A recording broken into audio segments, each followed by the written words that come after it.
บ่หลายต้องมากลายเป็นเคยห่างย้อนว่าเส้นทางของอายทุกยากขาดเขินทางหน้าบ่ดีอายจนพ่อแม่น้องเมินสินสอดมันแพงเหลือเกินสิเอาเงินใส่เด้ไปแต่งอยู่กินกันมาจนว่าตั้งนานหลายปีลูกเฮาก็ใหญ่เต็มทีแต่อ้ายนี่บ่มีเงินแต่ง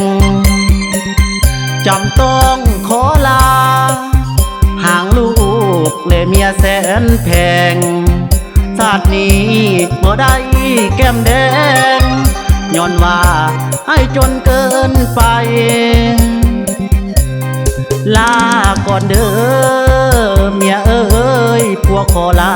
ก่อนโชคดีเถิดนางามงอน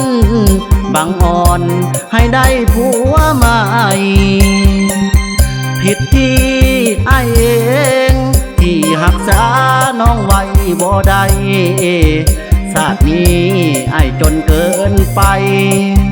สามวัยเจ้าจงเข้มแข็งย้อนเงินบ่หลายต้องมากลายเป็นเคยห่างบ่โทษเจ้าดอกเด้อนางอ้ายนี้ยังหักเมียแพงจำใจละห่างย้อนอ้ายบ่มีเงินแต่งภาพเมียดูแลเบิ่งแยงลูกแดงๆของเฮาเด้นา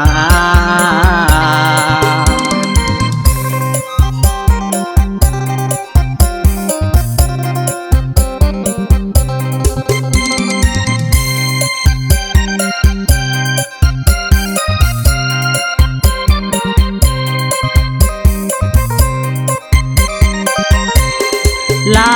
ก่อนเด้อเมียเอ้ยพวกขอลาก่อนโชคดีเถิดนางามงอนบังอ่อนให้ได้ผัวใหม่ผิดที่อ้ายเองที่หักษาน้องไว้บ่ได้ชาตินี้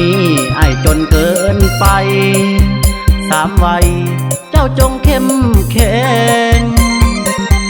ย้อนเงินบ่หลายต้องมากลายเป็นเคยห่างบ่โทษเจ้าดอกเด้อนางอ้ายนี้ยังหักเมียแพงจำใจละห่างย้อนอ้ายบ่มีเงินแต่งภาพเมียดูแลเบิ่งแยงลูกแดงๆของเฮาเด้นา